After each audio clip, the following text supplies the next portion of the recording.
സാറേ, മ്യാൻമാറിൻ്റെ ഭാഗത്തു നിന്നും വീണ്ടും ഒരു തിരിച്ചടി ഉണ്ടായിരിക്കുകയാണ്. അവിടുത്തെ വിമതസേന ഈ ബംഗ്ലാദേശിൻ്റെ 271 കിലോമീറ്റർ ആദ്യം പിടിച്ചെടുത്തിരുന്നു. ഇപ്പോൾ അവരുടെ ഏറ്റവും പ്രധാനപ്പെട്ട ഒരു ദ്വീപുണ്ടായിരുന്നു. ആ ദ്വീപിനെ ഇപ്പോൾ ആ മ്യാൻമാറിൽ നിന്നുള്ള വിമതസേന പിടിച്ചെടുത്തിട്ടുണ്ട്. അത് വളരെ തന്ത്രപ്രധാനമായ ഒരു സ്ഥലമാണ്. കാരണം അന്ന് ഹസീനയെ പുറത്താക്കിയതിന് പിന്നാലെ ഹസീന തന്നെ പറഞ്ഞത് ഇതിന് പിന്നിൽ അമേരിക്കയാണ്. അമേരിക്ക ആ ദ്വീപ് ചോദിച്ചിരുന്നു, ആ മാർട്ടിൻ ദ്വീപ് ചോദിച്ചിരുന്നു. പക്ഷെ അത് നൽകാൻ തയ്യാറാകാത്തത് കൊണ്ടാണ് തൻ്റെ അധികാരം നഷ്ടമായതെന്ന് പറയുന്ന ഒരു നിർണായകമായ ദ്വീപാണ് ഇപ്പോൾ ഈ മ്യാൻമാറിൽ നിന്നുള്ള വിമതസേന പിടികൂടിയിരിക്കുന്നത്. ഇനി എന്തായിരിക്കും സംഭവിക്കുക? അല്ല, അത് ഒന്നാമത്തെ കാര്യം എന്ന് വെച്ചാൽ നമ്മൾ ഈ യുദ്ധതന്ത്രം എന്ന് വെച്ച് നോക്കുമ്പോൾ അരാക്കൻ സൈന്യം എന്നൊക്കെ പറയുന്നത് ബംഗ്ലാദേശിനെതിരാണ്, ബംഗ്ലാദേശിലെ ഇപ്പോഴത്തെ ഗവൺമെൻറ്റിനെതിരാണെന്ന് എന്നുള്ളതുകൊണ്ട് തന്നെ നമ്മൾ കണ്ണുമടച്ചൊന്നും വിശ്വസിക്കരുത്. കാരണം അവർ വിമത സൈന്യമാണ്. വിമത സൈന്യത്തെ അവരാവശ്യം എന്ന് വെച്ചാൽ അവരുടെ ഒരു ആധിപത്യം സ്ഥാപിക്കുക എന്നുള്ളത്. പിന്നെ ഈ മേഖലയിലൊക്കെ കൺട്രോൾ ചെയ്യാൻ ശേഷിയുള്ളത് അമേരിക്കയ്ക്കാണ്. നിങ്ങളെ ഇരിക്കുന്ന അമേരിക്കയുടെ ബോധം കൂടി നല്ല റിയാലിറ്റി അതാണ്. അപ്പോൾ അമേരിക്ക അങ്ങനെ ഒരു ഫ്രീ റൺ എന്തുകൊണ്ട് ഇവർക്ക് അനുവദിച്ചു എന്നുള്ളതാണ്. സെൻറ്റ് മാർട്ടിൻ ഐലൻഡിലേക്ക് വരുമ്പോൾ നമ്മുടെ സംശയം കൂടും. കാരണം നാളെ ഈ വിമതസേന സ്വന്തമായിട്ട് രാജ്യം ഉണ്ടാക്കുകയോ അല്ലെങ്കിൽ അവിടെ ആധിപത്യം സ്ഥാപിക്കുകയോ ചെയ്യുമ്പോൾ അമേരിക്കയായിട്ട് അവരൊരു നെഗോഷിയേഷൻ ഉണ്ടാവും. ആ നെഗോഷിയേഷൻ ഒരു കീ പോയിൻ്റായിട്ട് അവർ ഒരു വശം വെക്കുക ഈ സെൻറ്റ് മാർട്ടിൻ ഐലൻഡാണ്. അപ്പോൾ അമേരിക്കയുടെ ആവശ്യം നടന്നു, ഇവരുടെ ആവശ്യം നടന്നു. ഇങ്ങനെയൊക്കെയുള്ള പ്രശ്നത്തിൻ്റെ നടന്നു. നമ്മൾ പെട്ടെന്ന് ആളുകൾ അരാക്കൻ സൈന്യം കയറി ബംഗ്ലാദേശിലെ ജമാഅത്തെ ഇസ്ലാമിക്കാരെ അടിച്ചിട്ട് വളരെ സന്തോഷം, എനിക്ക് സന്തോഷമാണ്. അത് കഴിഞ്ഞ് അവരിങ്ങനെ എങ്ങോട്ടൊക്കെ നീങ്ങുന്നു എന്ന് നോക്കിയിട്ട് ഇവരെ സ്വഭാവം നമുക്ക് മനസ്സിലാക്കാൻ പറ്റുള്ളൂ. ഇപ്പം അമേരിക്ക, എനിക്ക് ഈ ചരിത്രം അറിയാവുന്നതുകൊണ്ടാണ്. ഈ റോം എന്ന് പറഞ്ഞിട്ടൊരു വലിയ സാമ്രാജ്യം ഉണ്ടായിരുന്നുണ്ട്.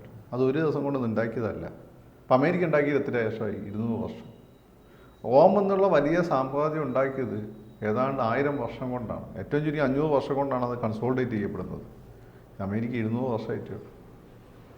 റോം എങ്ങനെയാണ് ലോകശക്തികളെ ഇങ്ങനെ ആദ്യം കാർത്തേജിനെ കൂടെ നിർത്തി മറ്റുള്ളവരൊക്കെ അടിച്ച് തോൽപ്പിച്ചാണ്. അതിനുശേഷം കാർത്തേജിനെ തോൽപ്പിച്ച് ചുട്ടരിച്ചാണ്. പിന്നെയാണ് റോം ഉണ്ടാകുന്നത്. ആദ്യം അവിടെ സെനറ്റ് ഒക്കെ ഉള്ള ജനാധിപത്യ ഭരണമായിരുന്നു ജൂലിയസ് സീസറിൻ്റെ കാലം വരെ.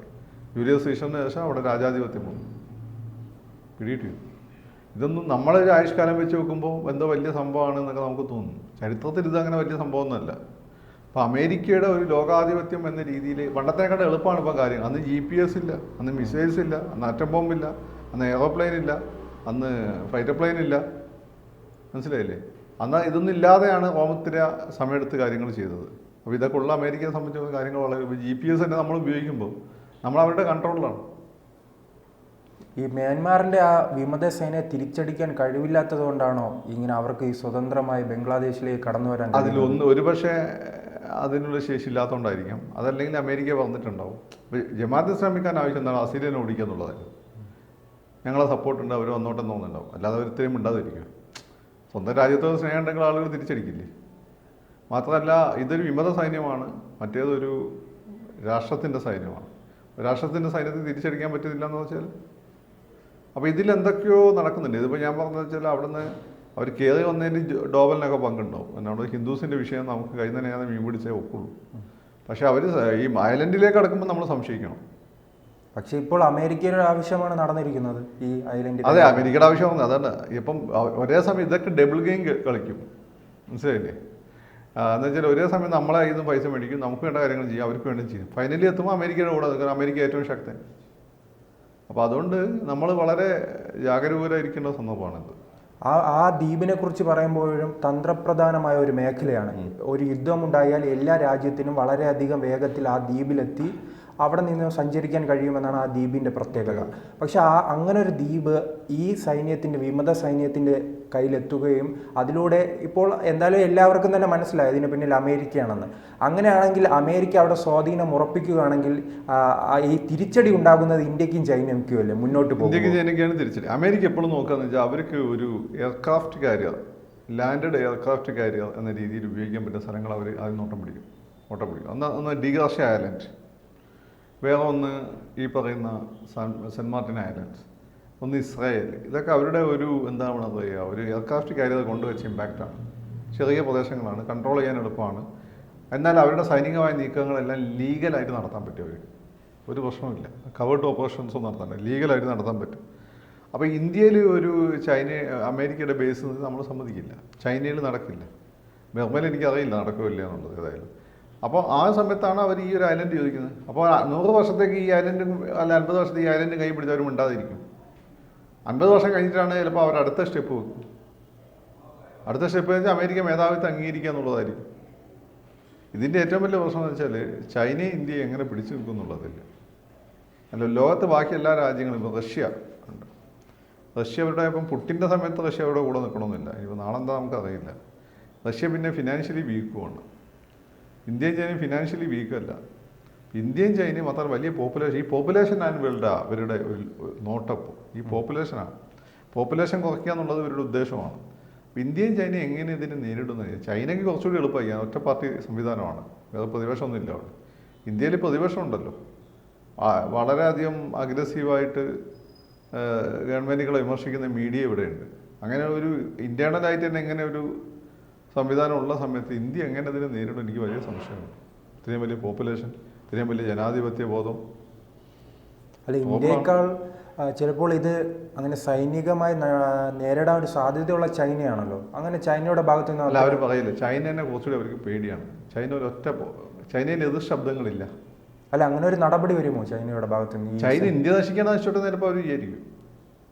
ചൈനയുടെ കാര്യം നിനക്കത്, ചൈനയുടെ പ്രശ്നം വെച്ചാൽ ചൈനയേക്കാൾ അങ്ങനെ ആ മേഖലയിൽ അമേരിക്ക സ്വാധീനം ഉറപ്പിച്ചാൽ ഇന്ത്യയേക്കാൾ ഏറ്റവും വലിയ ബുദ്ധിമുട്ട് ചൈനയ്ക്ക്. അല്ല, അങ്ങനെയല്ല. ഇവർ ഘട്ടം ഘട്ടമായിട്ടല്ലേ ചെയ്യുക. അപ്പോൾ ഇന്ത്യയും ചൈനയും തമ്മിൽ യോജിക്കുമെന്ന് വെച്ചാൽ എനിക്ക് അറിയില്ല അതെങ്ങനെ സംഭവിക്കും. റഷ്യ എല്ലാം കൂടി മുൻകൈ എടുത്തത് ഭാവിയിൽ അതിൻ്റെ ഇടയ്ക്ക് ഒരുപാട് സാധനങ്ങൾ വരും. ചൈനേൻ്റെ ഒരു കാര്യം വെച്ചാൽ അതിനെ കമ്പാരിറ്റീവ്ലി സേഫാണ് ഇന്ത്യനെക്കാട്ടും. കാരണം ചൈനയ്ക്ക് ഈ ഒരു 3rd ലൈൻ ഫാക്ടറൈസ് ആൻഡ് സംവിധാനമുണ്ട്. അത് ഈ തുർക്ക്മെനിസ്ഥാൻ സൈഡിലുള്ള മലനിരകളിലുള്ള ഫാക്ടറൈസൊക്കെയാണ്. ഇതിന് ആറ്റോമിക് എക്സ്പ്ലോഷൻ നടന്നാൽ പോലും ഈ സ്ഥലങ്ങൾ രക്ഷപ്പെടുന്നതാണ്. അതിനുവേണ്ടിയാണ് അവരുണ്ടാക്കിയത്. മാവോയുടെ കാലത്ത് കൾച്ചർ റവല്യൂഷൻ്റെ ഭാഗമായിട്ട് കോളേജ് ബോസന്മാരെയും ഡോക്ടർമാരെയൊക്കെ മലമ്പ്രദേശങ്ങളിലേക്ക് പറഞ്ഞു വിട്ടു, അവിടെ വികസനം നടത്താൻ വേണ്ടിയിട്ട്. ഓയിലെ ചത്ത് കൊന്നുകളയും. അപ്പോൾ അവരവിടെ പോയി ഭയങ്കര ഡെവലപ്മെൻറ്റ് ഉണ്ടാക്കിയിട്ടുണ്ട്. തുർക്ക്മെനിസ്ഥാൻ സൈഡിലാണ് ഇതുള്ളത്. അവരുടെ ആ 1st line, 2nd line, 3rd line എന്ന് പറഞ്ഞാൽ 3rd ലൈൻ എന്നുള്ളത് വളരെ ഇമ്പോർട്ടൻ്റ് ആണ്. അമേരിക്കയ്ക്ക് പോലും സ്റ്റിൽ എങ്ങനെ അത് ക്രാക്ക് ചെയ്യണമെന്ന് അറിയില്ല. പിന്നെ ചൈനയുടെ സംവിധാനം ഇപ്പം തന്നെ ലോക കാർബി വേണ്ടി ചൈന പിടിച്ചുകൊണ്ട് നമ്മൾ ചൈനീസ് പ്രൊഡക്റ്റ് എന്ന് പറഞ്ഞാൽ നമ്മൾ കളിയാക്കും. ചൈനയുടെ വേറൊരു കാര്യം, പലതരത്തിലുള്ള പ്രൊഡക്ട്സ് ചൈന ഇറക്കുന്നുണ്ട്. അപ്പോൾ ഈ ടോയ്സ് മേടിക്കാൻ പോയാൽ നിങ്ങൾക്ക് 100 രൂപയ്ക്കും ടോയ്സ് കിട്ടും, ചൈനയുടെ 1000 രൂപയ്ക്ക് അമേരിക്കൻ ക്വാളിറ്റി ഉള്ളത് കിട്ടും. നമ്മൾ പൊതുവെ 100 രൂപേനെ മേടിക്കുന്ന ആളുകളായതുകൊണ്ട് നമ്മൾ വിചാരിക്കും അത് പെട്ടെന്ന് പൊട്ടിപ്പോൾ. അങ്ങനെ അല്ലാത്തുണ്ട് ചൈനേൻ്റെത്. പിന്നെ ഇവർ ഈ അമേരിക്കൻ ടെക്നോളജി ഒരു ഇതെല്ലാം അവർ ക്രാക്ക് ചെയ്തിട്ടുണ്ട്. അപ്പോൾ ചൈന പിന്നെ അവിടെ പ്രതിപക്ഷമില്ല എന്നുള്ള ഇൻറ്റേർണലായിട്ടുള്ള ഡിസ്റ്റർബൻസ് ഇല്ല അവിടെ. ഇന്ത്യയിലെ ഡിസ്റ്റർബൻസ് ഭീകരമാണ്.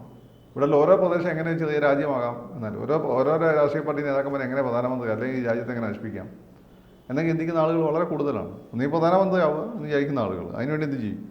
അല്ലെങ്കിൽ ഇനി രാജ്യം നശിച്ചാലും പ്രശ്നമല്ല, നമ്മളെ കാര്യം നടന്നാൽ മതി എന്ന് വിചാരിക്കുന്ന ആളുകൾ. അതോടൊപ്പം തന്നെ ഈ ട്രംപ് വരുമ്പോൾ ട്രംപ് പ്രധാനമായി നോട്ടമിടുന്നത് ചൈനയാണല്ലോ. അപ്പോൾ ഇനിയുള്ള 4 വർഷം എങ്ങനെയായിരിക്കും? അല്ല, ട്രംപിൻ്റെ കാര്യത്തിൽ വേണ്ടി ട്രംപ് ചൈനയെ നോട്ടം ഒരു പരിധി കൂടുതൽ ട്രംപ് കയറി കളിക്കില്ല. ഒരു പരിധി കൂടുതൽ അമേരിക്ക അവരുടെ എക്കോണമിക്ക് വലിയ പ്രശ്നം വരും. പരിധി കൂടുതൽ, പക്ഷേ ഇന്ത്യക്ക് കുറച്ചും കൂടി അനുകൂലമാണെന്ന് നമ്മൾ വിചാരിക്കുന്നു. ഉറപ്പൊന്നും പറയാൻ പറ്റില്ല. അയാളിപ്പോൾ ഓൾറെഡി ഇപ്പം തന്നെ റിപ്പബ്ലിക്കൻ പാർട്ടിയിൽ ഒരു ഇന്ത്യക്കാരനെ IT ഉപദേശകനായിട്ട് മിനിസ്റ്ററായിട്ട് എടുക്കാൻ നോക്കിയിട്ട് വലിയ പ്രശ്നമാണ്. അവന്മാർ ശക്തമായിട്ട് എതിർക്കുകയാണ്. ബ്ലഡി ഇന്ത്യൻസ് എന്നൊക്കെ പറഞ്ഞിട്ട്. കാരണം അവർ ഇന്ത്യക്കാരെ ഇൻഫീരിയർ എന്നാണ്. അറബികൾക്ക് ഉള്ള പ്രാഥമികമായ നോളജ് പലതും ഉണ്ടായിക്കൊടുത്തത് നമ്മുടെ സിവിലൈസേഷനാണ്. നമ്മളെ സിവിലൈസേഷൻ അറബികൾ പഠിച്ചു, അറബികൾ പേർഷ്യയെ കൊണ്ടുപോയി പേർഷ്യയിൽ നിന്ന് ഇംഗ്ലീഷുകാർ പഠിച്ചു. അങ്ങനെയാണ് ഈ സാധനം വന്നത്. RSS ജഗദ്ഗുരു എന്ന് പറയുന്നത് പൂർണ്ണമായി ശരിയല്ലെങ്കിൽ ഒരു പകുതിയെങ്കിലും ശരിയുമാണ്. മനസ്സിലായില്ലേ? പൂർണ്ണമായി ശരിയാകുമ്പോൾ പകുതിയെങ്കിലും ശരിയാണ്. നമ്മളാണ് പല ഇൻഫർമേഷൻ, ബാക്കി സിവിലൈസേഷനും ബാക്കി പകുതികളും. അപ്പം അതുകൊണ്ട് തന്നെ ഈ പറയുന്നത് പോലെ ഇന്ത്യക്കാരോടൊക്കെ ഉള്ള അവരുടെ എതിർപ്പ്, ഹിന്ദു മതത്തോടുള്ള വെറുപ്പ് ഇതൊക്കെ ഉണ്ട്. അപ്പം നമ്മൾ വളരെ സൂക്ഷിച്ച് നീങ്ങേണ്ടത്, ഞാൻ വെറുതെ പറയുന്നത്, സൂക്ഷിച്ച് നീങ്ങേണ്ട ഒരു കാലഘട്ടമാണ്. ചൈനയെ കമ്മ്യൂണിസ്റ്റ് പാർട്ടി പോലെയാണ് ഇവിടെ RSS പക്ഷേ രാഷ്ട്രീയ താല്പര്യമല്ല. പക്ഷേ നമ്മളെ എല്ലാവരെയും ഒരുമിച്ച് കൊണ്ടുപോകാൻ പറ്റണം. അത് രാഷ്ട്രീയ പാർട്ടികൾ അത് മനസ്സിലാക്കും. അങ്ങനെ അല്ലാത്ത രാഷ്ട്രീയ പാർട്ടികളെ ജനങ്ങൾ തള്ളി കളയണം. അത് നമ്മളെ എക്സിസ്റ്റൻസിൻ്റെ പ്രശ്നമാണ്. നാളെ ഒരു പക്ഷേ നിനക്ക് ഈ പറയുന്ന പോലെ ഒരു അമേരിക്കൻ റിലിജൻ്റെ ആളായിട്ടോ അല്ലെങ്കിൽ ഒരു സലഫി റിലിജൻ്റെ ആളൊക്കെ ആയിട്ട് ഇവിടെ ജീവിക്കാൻ പറ്റും. ഇതേ പേരൊക്കെ തന്നെ മതിയാവും. പക്ഷെ അവിടെ നിനക്ക് നഷ്ടപ്പെടുന്ന സ്വത്തുമുണ്ട്. സ്വത്തുമില്ലാതെ, പാരമ്പര്യമില്ലാതെ നമ്മൾ അയക്കുന്നതിന് എന്ത് കാര്യമുള്ളത്? സാധാരണക്കാർക്ക് പ്രശ്നമുണ്ടോ? എനിക്കൊക്കെ വലിയ ബുദ്ധിമുട്ടാണ്, എനിക്കെൻ്റെ സ്വത്ത്. അപ്പോൾ അതേപോലെ തന്നെ ഇന്ത്യനെ ആ രീതിയിൽ മാറ്റാനുള്ളൊരു ശ്രമം അമേരിക്കയുടെ ഒരു പിന്നെ എന്താ എന്താണ് ഒരു സാറ്റലൈറ്റ് സ്റ്റേറ്റ് ആയിട്ട് മാറ്റാനുള്ള ഒരു ശ്രമമുണ്ട്, അല്ലെങ്കിൽ ഇന്ത്യനെ ചിന്ന ഭിന്നമാക്കാനുള്ള ശ്രമം. ഇത് പല രീതിയിൽ നടക്കുന്നത്. അത് കഴിഞ്ഞ ദിവസം നമ്മൾ ഡിസ്കസ് ചെയ്തു. അത് നമ്മളിപ്പം എനിക്കറിയില്ല അതെങ്ങനെ ഇത് മുന്നോട്ട് പോകും. നമ്മളിപ്പോൾ എല്ലാം നമ്മൾ നേരിട്ട് പോകുന്ന അത്ര അതിന് കടന്ന ആത്മവിശ്വാസമായി പോകും. എന്നാൽ നമ്മൾ ശക്തവുമാണ്. അപ്പോൾ അത് എങ്ങനെ നമ്മുടെ ദേശസ്നേഹികളായ ആളുകൾ എങ്ങനെ ഈ വിഷയം ഹാൻഡിൽ ചെയ്യുന്നു എന്നതിനെ ആശ്രയിച്ചിരിക്കും നമ്മുടെ രാഷ്ട്രത്തിൻ്റെ ഭാവി. കൂടുതൽ വാർത്തകളും വിശേഷങ്ങളും നിങ്ങളിലേക്ക് എത്താൻ ABC മലയാളം സബ്സ്ക്രൈബ് ചെയ്യുക, ബെൽ ബട്ടണും അമർത്തുക.